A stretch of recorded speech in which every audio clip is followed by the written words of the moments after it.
அவன் சாய்ந்து விடுமோ என்று பார்ப்பவர்கள் அச்சப்படும் வகையில் ஏராள பயணிகளை சுமந்து கொண்டு முக்கி முனகி நகர்ந்து கொண்டிருந்த அந்த நகர பேருந்தில் அவன் பார்ப்பதற்கு ஜோராக இருந்தான். கொக்கி போட்டு இழுக்கிற அழகு, பாம்பாய் நெளிந்து முண்டி அடித்து முன்னே போக முயன்று கொண்டிருந்தான். அவன் பக்கத்தில் நின்று கொண்டிருந்தவர் பரம்பரை பணக்காரர் போலும்.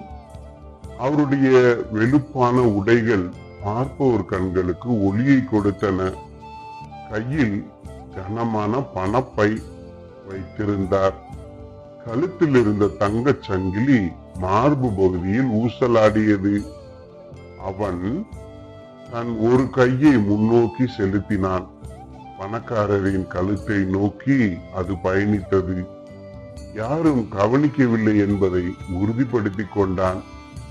இப்போது அவனுடைய கை அந்த பணக்காரர் அணிந்திருந்த சட்டையின் காலர் அருகே இருந்தது. Ticket ticket.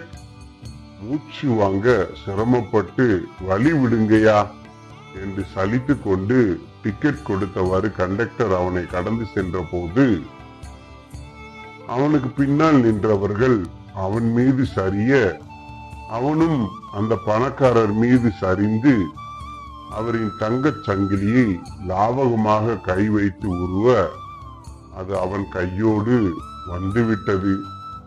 யாரும் கவனிக்கவில்லை. பணக்காரரும் கழுத்து பக்கம் ஏதோ ஊறுகிறதே என்று தடவி விட்டு கொண்டார். தலைமுடியை சீர்படுத்திக் கொண்டார்.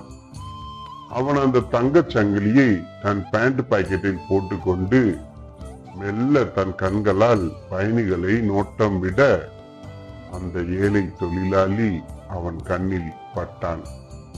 வயதான அந்த தொழிலாளியின் உடுப்பில் ஆங்காங்கே எண்ணெய் கரைகள் தெரிந்தன. ஒத்தல்கள் நிறைந்திருந்தன.